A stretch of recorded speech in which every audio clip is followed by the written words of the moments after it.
दोस्तों, पूछता है भारत कि कल जो ये एयर इंडिया के विमान की जो दुर्घटना हुई, जो एयर क्रैश हुई, क्या ये अवॉइडेबल थी? जो एटीट्यूड है हमारे एयर इंडिया कंपनी की, क्या ये एटीट्यूड सही है? ये टाटा वालों ने जो एयर इंडिया खरीद लिया है, जो उनको दिया गया है, उसके बाद क्या जिम्मेदारी से टाटा समूह एयर इंडिया को हैंडल कर रही है? और सबसे बड़ा सवाल यह है कि जब दुर्घटना हो जाती है, जब एयर क्रैश हो जाती है, तो क्या इन कंपनियों को लगता है कि पैसे देके वो अपनी जिम्मेदारी से भाग सकते हैं? कल मुझे बहुत बुरा लगा कि टाटा समूह की एयर इंडिया ने, टाटा समूह की एयर इंडिया ने, क्योंकि अभी कोई टाटा समूह का नाम लेने ना चाहता, मगर सच्चाई तो यह है ना, ये एयर इंडिया तो टाटा की कंपनी है, मालिक तो असली मालिक टाटा है। एक विदेशी को बिठा रखा है इन्होंने सीईओ के नाम पर, उन्होंने एयरलाइन बर्बाद कर दी है, कोई सेफ नहीं है। तो सवाल यह है कि टाटा समूह की एयर इंडिया ने सोचा कि 1 करोड़ रुपए हर फैमिली को दी जाएगी जिनके फैमिली मेंबर्स की मौत हुई है, यानी कि एक जान की कीमत 1 करोड़ रुपए, 1 करोड़ रुपए, 241 लोग मारे गए। टाटा समूह को सिर्फ 241 करोड़ का घाटा होगा और कुछ नहीं। और फिर वो कहेंगे चलो बात खत्म, आगे निकलते हैं। तो आज मैं पूछता है भारत में पूछना चाहता हूं टाटा समूह को और टाटा समूह, टाटा ग्रुप के एयर इंडिया को, कि इतना पैसा जो बनता है भारत में एयरलाइन के नाम पर, तो जिम्मेदारी क्या होती है इन कंपनीज की? मैं पूछना चाहता हूं, आज पूछता है भारत में सरकार को, केंद्र सरकार को, कि क्या सही हो रहा है? हर बार केंद्र सरकार को भी तो कभी कभी पूछना चाहिए। सवाल केंद्र सरकार से यह है कि ये जो 2 कंपनीज की मोनोपोली बन गई है इस देश में, ये क्या भारत की जनता के लिए अच्छी बात है?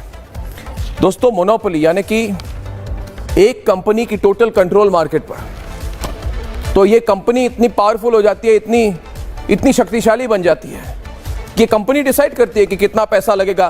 5,000 के टिकट को 50,000 में बेच दे, जैसे इन्होंने किया है। हम सबको पता है कि 5,000 की टिकट को इन्होंने 50,000 में बेचा है। आंकड़े हमारे साथ है कि प्रयागराज में शाही स्नान के समय, जब महाकुंभ के समय, शाही स्नान के दिन प्रयागराज जाने और आने के फ्लाइट टिकट का दाम 5 गुना बढ़ चुका था। क्यों बढ़ा? क्यों बढ़ाया गया? क्योंकि जितने हिंदू थे जिनको शाही स्नान के लिए जाना था, तो एयरलाइन को लगा, मैं सिर्फ एयर इंडिया की बात नहीं कर रहा, सब एयरलाइंस को लगा पैसा बनाने का समय है, पैसा बना लो। ये जितने सनातनी इधर लोग हैं, जितने जाएंगे वो 5 गुना पैसा देके, 50,000 रुपए देके जाएंगे प्रयागराज। मगर क्या ये बात सही है? आप प्रयागराज जाने के फ्लाइट टिकट को 40-50,000 रुपए में बेचते हैं, और जब दुर्घटना हो जाती है, एयर क्रैश हो जाती है, जब 241 लोग मर जाते हैं, तो आप कहते हैं चलिए 1-1 करोड़ रुपए दे दो और मामला खत्म करो। क्या ये सही अप्रोच है? ये सवाल क्यों नहीं पूछे जाते? मैं पूछता हूं आज केंद्र सरकार को कि क्या ये अच्छी बात है कि इंडिगो और एयर इंडिया की इतनी मोनोपोली बन गई है एविएशन इंडस्ट्री में, यानी कि आप भारत में कहीं भी इधर से A to B, B to C, आप जबलपुर से दिल्ली, आप गांधीनगर से मुंबई जाना चाहें तो आपको 90% चांस है, 90% चांस है कि या तो आपको एयर इंडिया के प्लेन में जाना होगा या इंडिगो के प्लेन पे जाना होगा। और सरकार कहती है नहीं नहीं, आकाशा एयर है, स्पाइस जेट है। मगर स्पाइस जेट और आकाशा एयर की मार्केट शेयर क्या है? यानी कि मार्केट के कितने परसेंटेज को वो कंट्रोल करते हैं? 10% से कम, यानी कि 90% से ज्यादा मार्केट को कंट्रोल करती है 2 कंपनियां, इंडिगो एयरलाइंस और टाटा समूह की एयर इंडिया। और ऐसी मोनोपोली, मुझे लगता है ये गलत बात है। इसको क्लियर किया जाता है कि एयर इंडिया विस्तारा से मर्ज कर जाती है, फिर इंडिगो और एयर इंडिया की डुओपोली बन जाती है। मुझे लगता है कि यह भारत देश हमारा है, सिर्फ पूंजीपतियों का नहीं। भारत देश हमारा है, सिर्फ बड़े कंपनीज का नहीं। भारत देश हमारा है, सिर्फ अरबपतियों का नहीं, बड़ी कंपनियों का नहीं। और इसलिए पूछता है भारत की जो एयर इंडिया और इंडिगो की मोनोपोली बन रही है, इससे क्या जिम्मेदारी उनकी बढ़ी है? नहीं। क्या प्लेन के टिकट के दाम बढ़ गए? बिल्कुल। क्या प्लेन की हिफाजत अच्छी तरह से हो रही है? बिल्कुल नहीं। हाइड्रोलिक फेलियर से लेकर एयर क्रैश, हर गलत चीज एयरलाइंस में हो रही है, मगर पैसे वो ज्यादा ले रहे हैं आपसे, मुझसे। दोस्तों, ये अगर ये एयरलाइन वाले समझते हैं कि भारत के लोग इसको टॉलरेट करेंगे तो उनको कोई भी सरकारी परमिशन मिल जाए, मैं केयर नहीं करता। सरकार तो परमिशन देगी, मगर हम सवाल पूछेंगे कि परमिशन क्यों दी जाती है इनको। दो कंपनियां पूरे भारत, हमारे देश 140 करोड़ के देश की पूरी एविएशन मार्केट, यानी कि पूरी जो लोग यात्रा करते हैं, दो कंपनी डिसाइड करते हैं, सब कुछ कंट्रोल करते हैं। अच्छी बात नहीं है ये मोनोपोली के। मैं विरोध करता हूं। किसी भी क्षेत्र में मोनोपोली नहीं होनी चाहिए। कल क्या भारत सरकार अलाउ करेगी कि दो ही मीडिया के कंपनी हो, दो ही न्यूज चैनल हो? तब तो सरकार कहेगी नहीं, गलत बात है। तो फिर वही सरकार दो प्राइवेट कंपनियों को पूरी जिम्मेदारी देते थे एविएशन इंडस्ट्री के। इस पे मोनोपोली की रूल आनी चाहिए। दोस्तों, कल ये कंपनीज इतनी बड़ी हो जाएंगी, 200 से 300 प्लेन, 300 से 400 प्लेन। आज के दिन दोस्तों, ये करोड़ों लोगों को डोमेस्टिक एयर पैसेंजर मार्केट में इनका बहुत बड़ा मुनाफा हो रहा है। पिछले साल ये इंडिगो एयरलाइंस का मुनाफा में बहुत बढ़त हुई है। और भारत दुनिया की सिर्फ तीसरी बड़ी इकोनॉमी नहीं है, भारत दुनिया की तीसरी बड़ी एविएशन मार्केट है। यानी कि इधर 35 से 40 करोड़ रुपए प्लेन से जाते हैं हर साल, और सिर्फ दो कंपनियां कंट्रोल करती हैं। ऐसा क्यों, पूछता है भारत। हमारे पास आज 155 से ज्यादा एयरपोर्ट हैं। क्या हम सारे एयरपोर्ट दो कंपनियों के बीच में दे देंगे, वितरण कर देंगे? क्या यह सही बात है? और ये कंपनियां जो हैं, ये कोई गारंटी नहीं लेते लोगों के लिए। ये नहीं कहते कि हां हमारी मोनोपोली चल रही है, हमारी डुओपोली चल रही है, इसलिए हम ज्यादा बेहतर तरीके से जितने पैसेंजर एयर वाले हैं, एयर ट्रैफिक है, उनको हम उनका अच्छा सुविधाएं देंगे, सेफ्टी गारंटी करेंगे। कोई गारंटी नहीं करता, मगर मार्केट शेयर इनकी बढ़ती रहती है। और आज दोस्तों, आप दिल्ली से मुंबई जाएं तो 11 से 20 हजार रुपए लगती है आपको वन वे। आप इंडिगो एयरलाइंस में जहां पे पहले 5 से 6 हजार रुपए लगती थी, उसी एरिया में, उसी सेक्टर में आप देखेंगे 10 से 12 से 15 हजार रुपए लगते हैं। और कौन देता है ये पैसे? कौन भरता है ये पैसे? कौन गारंटी करती है प्राइवेट कंपनी के मुनाफा? ये कौन करता है? आप करते हैं, हम करते हैं, क्योंकि हम विवश हैं। क्योंकि हम विवश हैं। हमें जाना है दिल्ली से मुंबई, हम प्लेन से जाएंगे, समय नहीं है। ईएमआई देके भी लोग टिकट खरीदते हैं।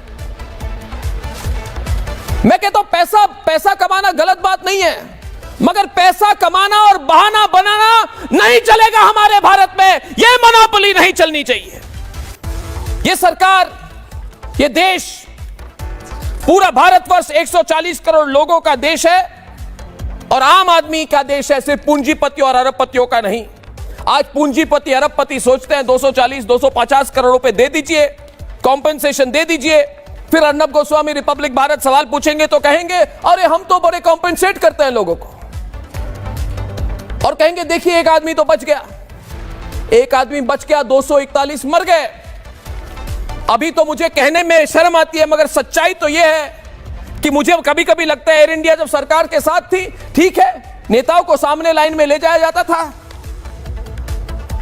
सारे कांग्रेसी नेता सामने बैठते थे, मुफ्त में दिल्ली से न्यूयॉर्क घूमते थे, मगर यह सिचुएशन तो नहीं थी जो टाटा समूह के अंडर है। पूछता है भारत आज कि सरकार क्या टाटा समूह से सवाल पूछ रही है? क्या भारत सरकार टाटा समूह से सवाल पूछ रही है, या सिर्फ और सिर्फ अर्नब गोस्वामी और रिपब्लिक भारत पूछ रहे हैं?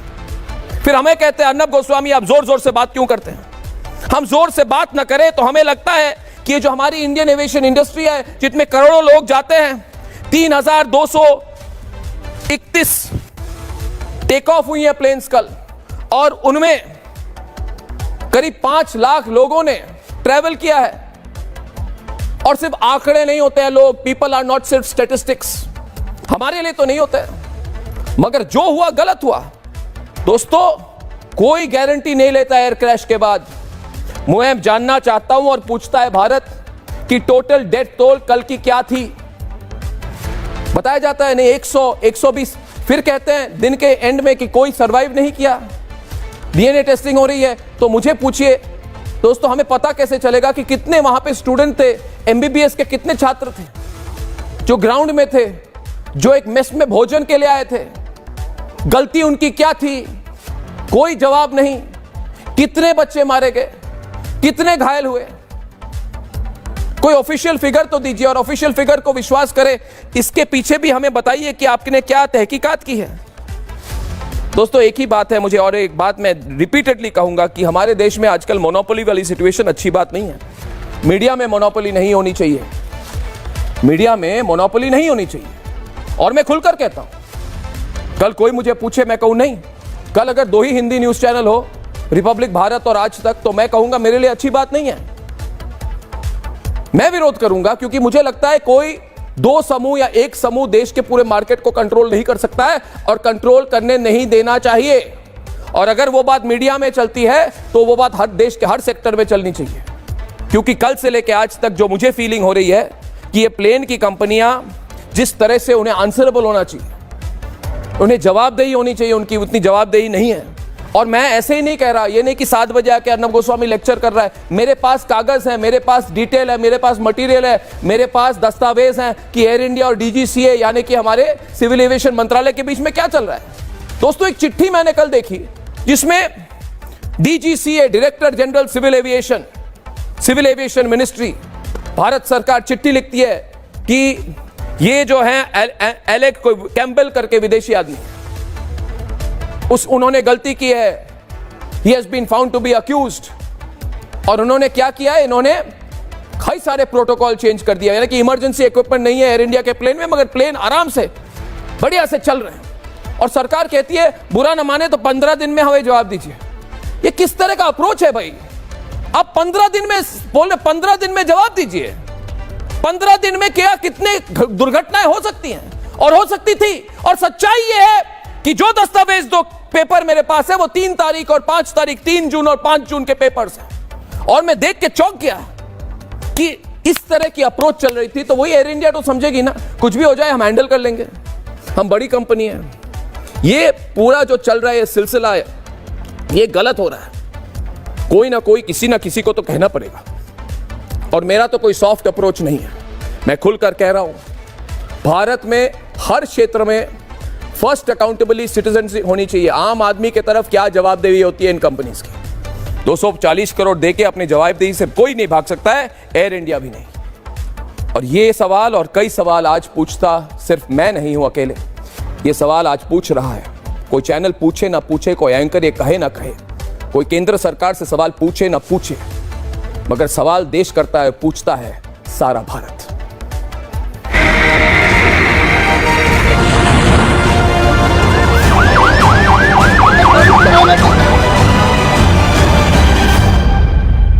कोई अपनी जिंदगी की नई शुरुआत करने की तैयारी में था, किसी ने अपने सुनहरे भविष्य के सपने संजो रखे थे, तो कोई बर्थडे मनाने के लिए लंदन जा रहा था। लेकिन पूरा पैसा लेकर भी सुविधाओं के नाम पर ढीला पकड़ाने वाली एयरलाइंस की खामियों ने हंसते खेलते खिलखिलाते 250 से ज्यादा परिवारों को उम्र भर के लिए ऐसा दर्द दिया जिसकी शायद कोई दवा नहीं।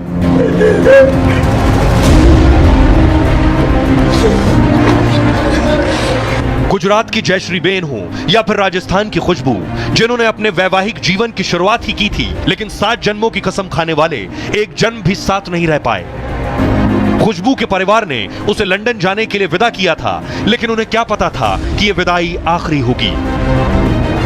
वो लोग 10 ही दिन 15 ही दिन साथ में रहे थे, और हमारे जमाई लंदन जा चुके थे और वो अब जा रही थी, और रास्ते में ही प्लेन क्रैश हो गया और हमारी बहन को भगवान ने हमारे से छीन ली। भारत जो तीसरा सबसे बड़ा एविएशन मार्केट है, जहां से सालाना औसतन 35 करोड़ लोग एयरलाइंस कंपनियों के विमानों से सफर करते हैं, इन यात्रियों की वजह से ही पिछले कुछ सालों में एयरलाइंस कंपनियों का बिजनेस फल फूल रहा है। लेकिन सवाल ये कि यात्रा के नाम पर मोटा पैसा बनाने वाली एयरलाइंस कंपनियों ने कभी यात्रियों की सुरक्षा को प्राथमिकता पर क्यों नहीं रखा? कल के विमान हादसे के बाद जितनी जल्दी मुआवजे का ऐलान किया गया, उससे तो यही लगता है कि इंसान की जान की कीमत पैसों से तोली जा रही है। जो लोग लाखों रुपए खर्च करके सुविधाएं लेते हैं, लेकिन क्या एयरलाइंस कंपनियां खत्म जिंदगियों को वापस ला पाएंगी? पूछता है भारत। आज पूछता है भारत में जो सवाल है बहुत गंभीर है। जो हादसा हुआ है, जो ट्रेजेडी हुई है, जो क्रैश है, बहुत सीरियस क्रैश है। इसलिए हमारे साथ आज हैं हर्षवर्धन त्रिपाठी जी, बहुत वरिष्ठ पत्रकार हैं। हर्षवर्धन जी नमस्कार। कैप्टन सिकंदर रिजवी हैं, ये बहुत सीनियर पायलट है, अपनी कंपनी है, हेलीकॉप्टर और चार्टर्ड प्लेन सब चलाते हैं। अक्षय चोपड़ा है, एयरफोर्स के पायलट रहे हैं, ट्रांसपोर्ट एयरक्राफ्ट हर तरह की इन्होंने चलाई है। और कैप्टन एस पानेसर है, ये फॉर्मर डायरेक्टर फ्लाइट सेफ्टी हैं इंडियन एयरलाइंस के। पानेसर जी नमस्कार। और हमारे साथ जितेंद्र भार्गव जी जुड़ेंगे थोड़ी देर में, दिख नहीं रहे मुझे अभी इस वक्त। एयर कोमोडोर कार्तिकेय काले हैं, फॉर्मर फाइटर पायलट है और ये एरोस्पेस सेफ्टी के हेड रह चुके हैं भारतीय वायुसेना के लिए। Air commodore Kartikeya Kale, thank you sir. Air vice marshal PK Srivastava हैं, ये रक्षा विशेषज्ञ हैं और एयरफोर्स के एयर वाइस मार्शल रह चुके हैं। Thank you very much sir Shrivastava ji, thank you so much. और लास्टली डॉक्टर विपुल सक्सेना है, एविएशन एक्सपर्ट। तो पहला सवाल मैं आज हर्षवर्धन जी त्रिपाठी जी से पूछना चाहूँगा। आपने मेरा इंट्रो देखा होगा, सुना होगा, और क्या आप एग्री करते हैं मैंने जो पॉइंट्स सामने रखे कि आज जो हम हैं, कंज्यूमर है, पैसेंजर हैं, हम आंकड़े हैं इन बड़ी बड़ी कंपनियों के लिए। कोई जवाबदेही नहीं है। एक दो दिन लोग कहेंगे, नेता जाएंगे, स्टेटमेंट्स होंगी, 240 करोड़ रुपए का वितरण होगा, बाकी फिर एज यूजुअल काम चल रहा होगा। और एक तरह से वेकअप कॉल है हमारे पूरे देश के लिए, पूरी इंडस्ट्री के लिए। त्रिपाठी जी आपका क्या कहना है? आज एक दिन हो गए इस एयर क्रैश के, तो आपको क्या लगता है? देखिए, सबसे पहले तो ये कि मुझे लगता है कि ये आपने देश की आवाज आज बनने का काम किया है, क्योंकि मैं लगातार, कल तो मेरी मना स्थिति ही नहीं थी, क्योंकि कल मैंने कोई डिबेट भी नहीं की, कोई बातचीत नहीं की, क्योंकि कल मेरा मन बहुत खराब था। और ये दुर्घटना जब हुई तो कई बार लगता है कि क्या इतने बड़े देश में कुछ लोगों का चले जाना, वो कुछ नंबर, कुछ आंकड़ा, या कहें कि एक दिन दो दिन, उसके बाद सब समाप्त हो जाता है। आपने जो अभी इस शो की शुरुआत में जो सवाल उठाए हैं, मैं उसमें कुछ सवाल और जोड़ता हूं। और मैं उन लोगों में से हूं, जब सरकारी एयर इंडिया थी और उसको प्राइवेट हाथों में जाना चाहिए, इसकी मैंने खूब जमकर वकालत की थी, क्योंकि सरकार ने बेड़ा गर्क कर दिया। सरकार ने एयर इंडिया को अपने लिए एक तरह से कहें कि अय्याशी का, सुविधा भोगने का एक जरिया बना लिया। बिल्कुल सही बात। एयर इंडिया के जहाजों की बर्बादी होती चली जा रही थी, और उस वक्त मैंने कहा था कि निश्चित तौर पर उसके लिए खूब जमकर हम लोगों ने अभियान चलाया था, इस तरह की टीवी की बहस में भी कहते थे। जी जी। लेकिन एक बड़ा मुझे पीड़ा हुई, बड़ी निराशा हुई, जो टाटा समूह, जो उसका विस्तारा एयरलाइंस थी, उसकी जो दूसरी, और चूंकि आप तो नियमित तौर पर हवाई यात्राओं में हम सब सफर करते हैं, जो उसका स्टैंडर्ड था, हमें यह उम्मीद थी कि एयर इंडिया को जब सरकारी से टाटा समूह लेगा तो उसको वहां लेकर जाए। लेकिन हुआ उल्टा। पिछले कुछ समय में मैंने जितनी यात्राएं की हैं, और चाहे वो जहाज की कंडीशन हो, चाहे वो उनका जो भी एक कहें कि जो उनके स्टाफ को जिस तरह से भी, वो सारी चीजें खराब दिखती। और जो सबसे बड़ी बात है, जो अभी आपने कहा, मुझे लगता है कि उस पर सरकार को ध्यान देना चाहिए, और ये जवाबदेही सरकार की है सीधे। ये हम ये सिर्फ नहीं कह सकते हैं कि सिर्फ एक कंपनी की या एक कोई दो कंपनी की। अगर मोनोपोली इंडियन स्काई में, इंडियन एविएशन मार्केट में हो रही है, तो उसकी जवाबदेह भारत सरकार है, और भारत सरकार को यह सोचना चाहिए, क्योंकि हमने इसके पहले भी देखा है कि मोनोपोली जहां हुई, वहां जब मार्केट क्रैश हुआ तो क्या कुछ हुआ, उनके भीतर की गड़बड़ियां हुई तो कैसे उनके जहाज खराब होते चले गए। आज एयर इंडिया के किसी भी विमान में आप यात्रा कीजिए, दुर्घटना कभी भी हो सकती है, किसी से भी हो सकती है, उसकी कुछ भी परिस्थितियां हो सकती हैं, और ये तो अप्रत्याशित था जो हुआ। लेकिन एयर इंडिया से, टाटा समूह से, बोइंग से, और अभी मैं देख रहा हूं कि डीजीसीए की तरफ से एक नोटिस जारी किया गया है कि अब सभी को चेक करके और तब भेजा जाएगा। ये सारे सिक्योरिटी प्रोटोकॉल क्यों फॉलो नहीं किए गए, ये एक बड़ा सवाल है। और मेरा ये मानना है कि जो लोग इस दुर्घटना में मारे गए हैं, ये 1 करोड़ का मुआवजा, ये बहुत सुनने में लगता है कि बहुत अच्छा काम है, बहुत बड़ा कर दिया, और ठीक है ये किया, लेकिन शायद हमें ये जवाब मांगना चाहिए कि कंज्यूमर के तौर पर, उपभोक्ता के तौर पर, we the people of India, हम भारत के लोग के तौर पर, हम कहां गिनती में हैं, किस तरह से इन कंपनियों से देखे जा रहे हैं, ये सवाल निश्चित तौर पर पूछा जाना चाहिए। और कई दुर्घटनाएं पहले भी हुई हैं, और इन दिनों कई ऐसे इंसिडेंट्स हुए हैं जिससे लगता है कि बाल बाल बच गए। ऐसी सिचुएशन हुई है विपुल जी, बिल्कुल ऐसी सिचुएशंस हुई हैं, और क्योंकि एक्सीडेंट नहीं हुआ, किसी की जवाबदेही नहीं है। कैप्टन पानेसर, आपका क्या कहना है? इसके लिए किसकी जवाबदेही होनी चाहिए? अर्नब जी, आपने तो एविएशन की पोल खोल के रख दी है। We have know, I would like to remind you कि जब हमारे ऑनरेबल जे.आर.डी. टाटा जिंदा, जो वर्ल्ड ओवर में फादर ऑफ एविएशन गिने जाते थे, आज अगर वो जिंदा होते थे, उनकी हालत देखनी चाहिए थी। ये क्या कर दिया इन्होंने, एयर इंडिया का कितना बेड़ा गर्क कर दिया इन्होंने। They do not have a proper management. लोगों को थ्रेटन, पायलट्स को थ्रेटन कर, कोई स्नैग रिपोर्ट करता है उसको टर्मिनेट कर देते हैं। एक पायलट ने आके रिपोर्ट कर दी जहाज में ये खामी है, ये कमी, मैं नहीं है जाता हूँ। एक आदमी सैन फ्रांसिस्को से बैंगलोर फ्लाइट रिफ्यूज़ करी कि इस जहाज़ में ऑक्सीजन नहीं है, उसको लैंड करते ही टर्मिनेट कर दी। वो बेचारा हाई कोर्ट में गया, हाई कोर्ट डीजी यूनिवर्सिटी के मजे ले रहे हैं, कहते हैं इसका हम कुछ नहीं कर सकते। ये क्या हो रहा है इसमें? कि पायलट है basically by virtue of circumstance is very honest person, he want to save fuel, he want to save cut short the route, he want to fly better way so that the aircraft life is increase. और they threaten them, और जो भी snag report करता है उसको शाम तक sac letter दे देते हैं आज की तरह। क्या ये थ्रेटनिंग पॉलिसी चलेगी एयरलाइन में? You have the confidence. आज ये मेरे को बताओ, जब से टाटा वाले डीजी ने 5 करोड़ फाइन करा है, एक आदमी old couple coming home New York to Bombay, एक व्हील चेयर नहीं मिले, उसकी डेथ होगी। मैंने मैसेज भेजा विल्सन कैम्पल को, he refuse to meet me. उन्हें कोई डायरेक्टर विजिलेंस भेजा, फॉरेनर था। Oh captain, we can't spend money on the wheel chair, I can't spend 3 million, I will give 5 million, are you ready to die, I will kill you right now. He had no answer. Is this the attitude of the airline today? ये attitude हो गई, ये attitude है। नहीं, ये attitude है।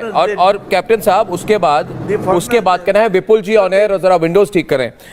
उसके बाद doctor Vipul Saxena, air India कहती है हमने बहुत पैसे बना लिए इस साल, हमने 61,000 करोड़ रुपए की रेवेन्यू की है। तो 61,000 करोड़ से 200 करोड़ का मुआवजा देना इनके लिए बड़ी बात नहीं है। सच्चाई ये डोंट केयर वाला अप्रोच चल रहा है एयर इंडिया का। We don't care about the passengers. कोई ज्यादा सवाल पूछेगा, केस कर दो, डेफेमेशन केस कर दो, कोर्ट की धमकी दो। और सरकार ने खुली छूट क्यों दी हुई है इनको? सर 10 लाख करोड़ नहीं, सरकार का क्या रोल होता है इसमें? विपुल जी 10 लाख करोड़ भी प्रॉफिट बना दे, लेकिन ये आदमियों की जिंदगी, ये जो आदमी गुजर गए वापस नहीं आ सकते, उनकी लाइफ 10 करोड़ के भी प्रॉफिट बना दे, उससे क्या फर्क पड़ेगा? नहीं मगर, लेकिन हमें शर्म की बात है कि आज मैं कहता हूँ कि इवन डीजी से भी इनकम्पिटेंट आदमी बैठे हुए, they are under the pressure of ये लॉबी जो एयर इंडिया और डीजीसीए मतलब केंद्र सरकार ना, डीजीसीए मतलब केंद्र सरकार। केंद्र सरकार की क्या जिम्मेदारी होती है? क्या केंद्र सरकार एक हैंड्स ऑफ अप्रोच चला सकती है कि हाँ टाटा समूह को दे दिया वो चलाए? उनकी जिम्मेदारी है। और डीजीसीए ने इतनी लंबी छूट, लॉन्ग रोप क्यों दी हुई है? विपुल जी खुलकर बहस करें, कोई आपको रोक नहीं रहा है, खुलकर बहस कर सकते हैं। विपुल जी बिल्कुल। अर्नब, आई थिंक बहुत अच्छा टॉपिक तुमने उठाया है, और मैं आपके साथ उस समय भी प्रोग्राम में आया हूं जब एयर इंडिया का प्राइवेटाइजेशन चल रहा था। हाँ बिल्कुल। एंड मैं उसको हमेशा अपोज करता था, और मैंने केवल एक बार सपोर्ट किया जब ये डिसीजन हुआ कि एयर इंडिया टाटा के पास जा रही है जी, और मैं पूरा कॉन्फिडेंट था कि Tata will be able to take care of it because parents company है जी, और कहीं ना कहीं इमोशनली टाटा एयर इंडिया से कनेक्टेड थे। पर आई थिंक आज उल्टा हो गया है, और मैं पिछले करीब 4 साल से मैं आर्टिकल लिख रहा हूँ, कमेंट्स मार रहा हूँ कि it has gone to the worst people, क्योंकि जो एक्सपेक्टेड था उसका बिल्कुल उल्टा हो रहा है, कोई कंट्रोल नहीं है। आपको जस्ट एक इन्फॉर्मेशन देना चाहता हूँ, अगर आप प्रोसेस की केवल बात करें, एक सिस्टम में फोका, फ्लाइट ऑपरेशंस क्वालिटी एश्योरेंस जी, ये एक अथॉरिटी दी हुई है रेगुलेटर ने हर एयरलाइन को कि भाई आप अपना भी एक इंटरनल ऑडिट करते रहिए और उसकी हमें एक रिपोर्ट दीजिए। सब फेक सिस्टम चल रहा है क्योंकि एक उसका चेक एंड बैलेंस नहीं है।